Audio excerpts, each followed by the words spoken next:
최근 엄청난 가격 폭등으로 시장의 주목을 받고 있는 리튬을 한국이 대량으로 확보하여 화제입니다.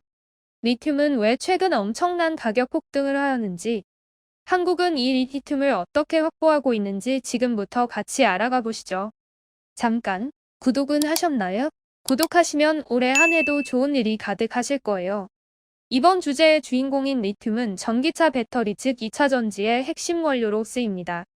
우리나라의 배터리 업계가 주력하는 NCM, 중국이 주도하는 LFP 배터리에 모두 쓰이는데요.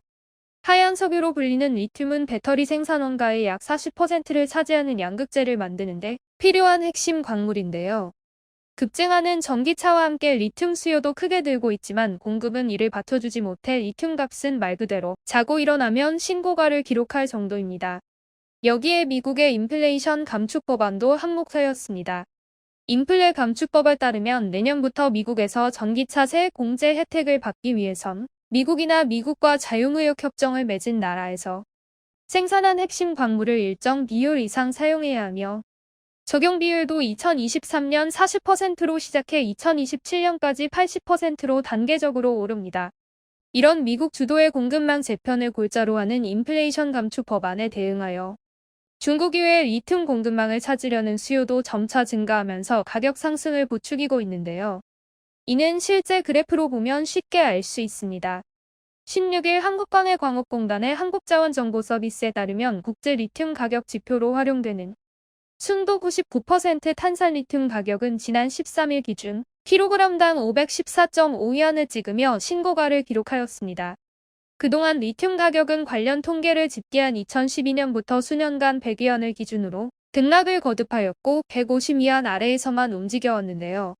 지난해 8월 100위안에서 서서히 오르기 시작하더니 지난해 9월 150위안까지 돌파하며 현재 1kg당 524.5위안으로 1년 2개월 만에 5배가 넘게 오르고 계속해서 신고가를 갱신하고 있습니다. 업계 관계자는 전 세계 배터리용 리튬 수요는 2025년 104만 3천 톤, 2030년 273만 9천 톤으로 올해 52만 9천 톤에 대비하여 각각 2배 및 5배 증가할 것으로 전망된다며 문제는 수요는 급증하지만 공급은 불안정해 2025년부터 리튬이 부족할 수도 있다고 우려했습니다. 이런 상황에 국내 배터리 제조사들도 리튬 내재화에 나서는 등 공급망 확보에 열을 올리고 있는데요. 리튬은 광산을 통한 채굴한 광석 리튬과 염호에서 추출한 염수 리튬 두 가지로 나뉘는데요. 이런 광물 상태로 채취된 리튬을 탄산 리튬이나 수산화 리튬으로 정제, 가공하여 배터리 원료로 이용합니다. 이에 SK온은 최근 호주 광산업체와 잇따라 지문 투자를 단행하며 리튬 공급 계약을 체결하였습니다. 지난달 28일 호주 글로벌 리튬사와 리튬의 안정적 수급을 위한 양해각서를 체결한 데 이어 이달 12일에는 호주 리크 리소스의 지분 투자도 단행하였는데요. 이번 지분 투자와 함께 친환경 고순도 리튬 총 23만 톤을 장기 공급받는 계약을 체결하였습니다. SK온 관계자는 호주 이외에도 캐나다, 브라질, 아르헨티나 등 다양한 나라에서 원소재 확보 노력을 지속 중이라고 밝혔습니다.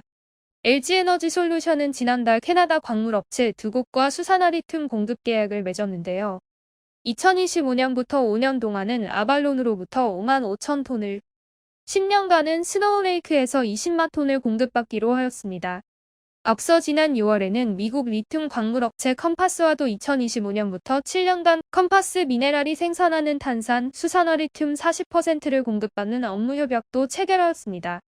포스코홀딩스도 당초 내년에 투자할 예정이었던 아르헨티나 염수리튬 2단계 프로젝트도 계획보다 앞당겨 진행하기로 결정하였는데요. 이는 아르헨티나 살타주 옴브레 무에르토 염호의 염수리튬을 통해 수산화 리튬을 생산하는 프로젝트입니다. 이번 2단계 투자를 통해 연간 2만 5천 톤의 수산화 리튬을 생산하게 되는데요. 포스코홀딩스는 3, 4단계 투자에도 속도를 내 아르헨티나 염수 리튬 생산년 10만 톤 생산 체제를 조기에 달성할 계획이라고 합니다. 이런 기업들의 노력에 정부도 같이 발벗고 나서고 있는데요. 지난 13일 남미 3국을 순방 중인 한덕수 국무총리가 마지막 순방국인 아르헨티나 수도 부에노스아이레스에 있는 대통령궁에서 페르난데스 대통령과 면담을 갖고 두 나라의 다양한 협력 방안을 논의하였는데요. 한 총리는 이날 면담에서 리튬 등 전략광물 분야에 대한 한국 기업의 진출 확대를 위해 관심을 가져달라며 강조하였고, 페르난데스 대통령은 한국과 아르헨티나는 그린 수소 등 재생에너지 과학기술, 해양생물 보존 등 다양한 분야에서 협력 강화 잠재력이 높다며 두 나라 간 경제협력을 더 확대하자고 말했습니다. 두 정상은 수소를 비롯한 광물자원 등 분야에서 구체적 협력과 양해각서 체결을 조속히 추진하기로 의견을 모았다고 하는데요.